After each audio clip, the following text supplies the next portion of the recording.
امریکی اخبار نے صورتحال باخبر ذرائع کے مطابق آبنۂ ہرمز کی ناکہ بندی اور محدود فوجی کارروائیوں کا مقصد امن مذاکرات میں پیدا ہونے والے تعطل کو ختم کرنا ہے۔ حکام کے مطابق ٹرمپ مکمل پیمانے پر فضائی کارروائی دوبارہ شروع بھی کر سکتے ہیں، تاہم حکام کے مطابق یہ امکان کم ہے کیونکہ اس سے خطے میں مزید عدم استحکام پیدا ہونے کا خدشہ ہے اور صدر ٹرمپ طویل فوجی تنازعات سے گریز کرتے ہیں۔ اس پر بات کریں گے۔ میجر ریٹائرڈ میسم صاحب ہمارے ساتھ موجود ہیں۔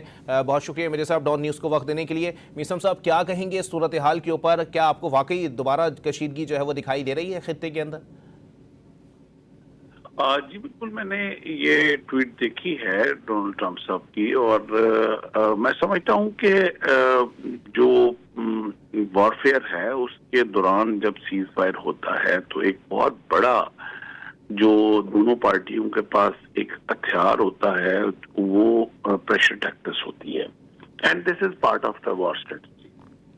اور وہ دونوں پارٹیز اس وقت چاہے وہ ایران کو لے لیں اور چاہے وہ یو ایس اے کو لے لیں، بہت اچھے سے اپنے کارڈز جو ہیں وہ کھیل رہے ہیں۔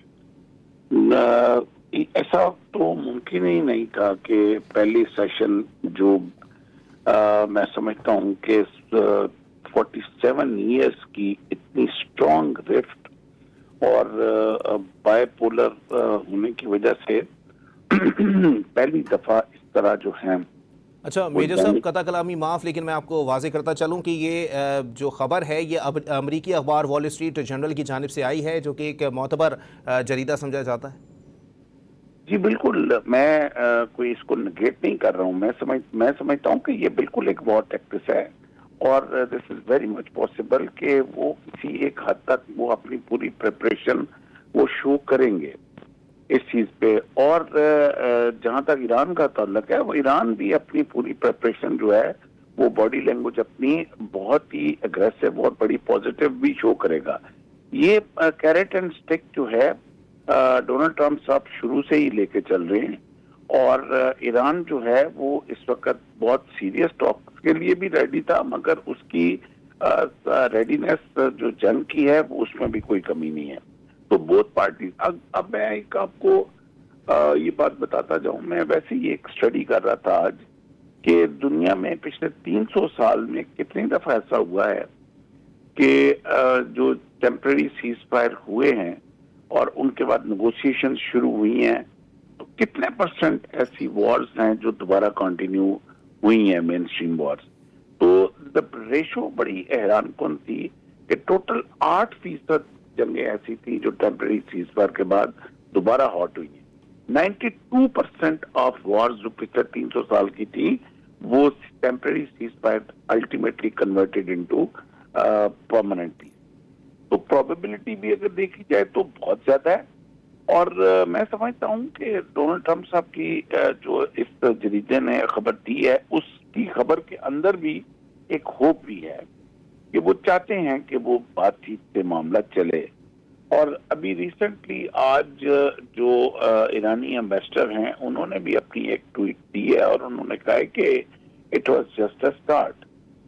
اور یہ آئی تھنک دونوں پارٹیز جو ہیں وہ ان نیگوشیشنز کو ابھی جاری رکھنا چاہیں گی۔ بہت ساری چیزیں ہیں جو سیکرٹس ہیں، بہت سارے اس میں ابہام ہیں۔ اب اگر آپ 15 پوائنٹس اور 10 پوائنٹ کی بات کر لیں دونوں سائڈوں کی، ہر پوائنٹ کے پیچھے ایک پوری کتاب ہے، ان پوائنٹس کے اندر بہت زیادہ ڈیٹیلز ہیں، اور ایسا نہیں ہوتا کہ ایک پوائنٹ جو ہے وہ بالکل رائٹ وے پورے کا پورا پوائنٹ جو ہے آئیدر ریجیکٹ ہو جاتا ہے یا ایکسیپٹ ہو جاتا ہے۔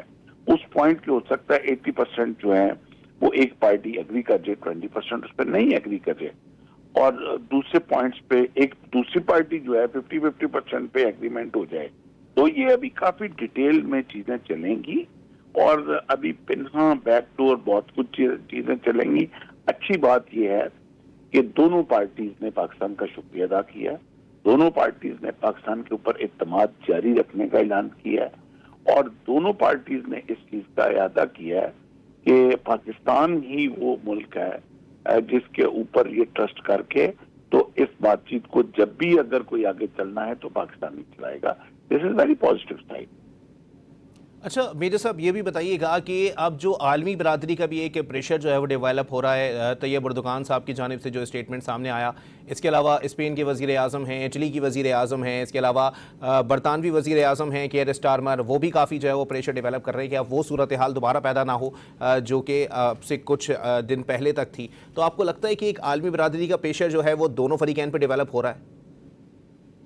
बिल्कुल इस वक्त बहुत बड़ा एक इंटरनेशनल प्रेशर जो है वो अमेरिका के ऊपर है, और अमेरिका की एक जो अपनी परंपरा है, अमेरिका की जो अपनी माइट है, वो इस वक्त काफी सीरियसली जो है वो एट द स्टेक है।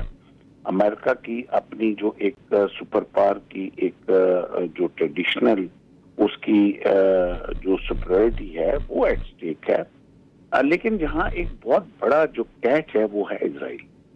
इजराइल का इस वक्त पूरे रीजन में कोई स्टेक नहीं है। इजराइल की तो अपनी, वो कहते हैं ना कि बेस्ते को मजीद बेस्ती का क्या फर्क है। इजराइल तो इज नोन एज अग्रेसर, और इजराइल तो एक कब्जा ग्रुप है अरब के अंदर, और इस वक्त वो पूरी तरह अमेरिका को इस चीज में इस्तेमाल कर रहा है, उसको फ्रंट पे रख के।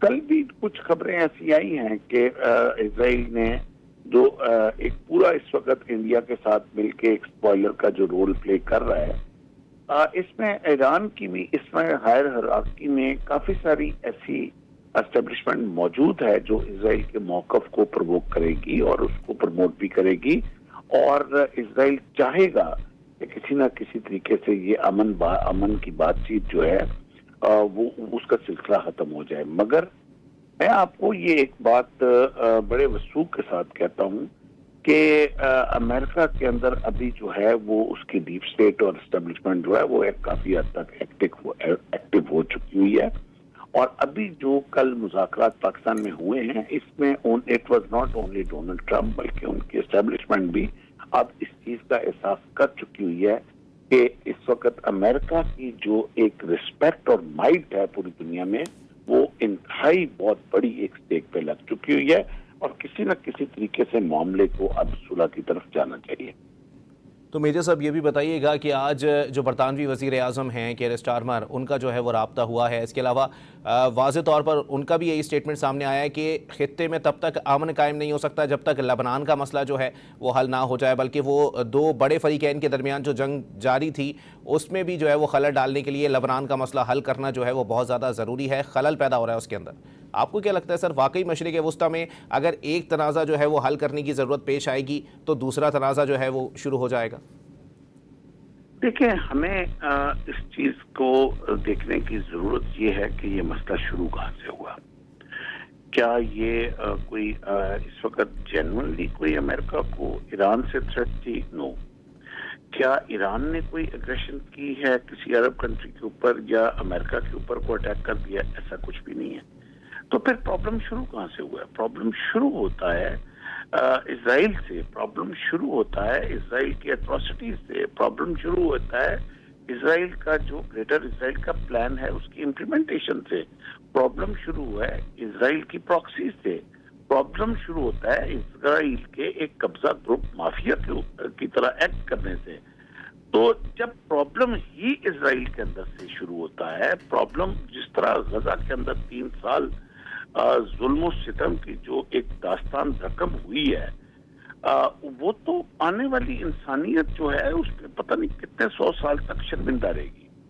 तो लेबनान जो है वो कनेक्टेड टू इजराइल प्रॉब्लम है, और जब तक लेबनान का सही तरीके से प्रॉब्लम एड्रेस नहीं होता तब तक मशरक़ वस्ता में अमन वाकई जो है वो देर पा अमन और परमानेंट सोल्यूशन की तरफ नहीं जाया जा सकता। बहुत शुक्रिया। बहुत शुक्रिया मेजर रिटायर्ड मीज़म साहब हमारे साथ मौजूद थे।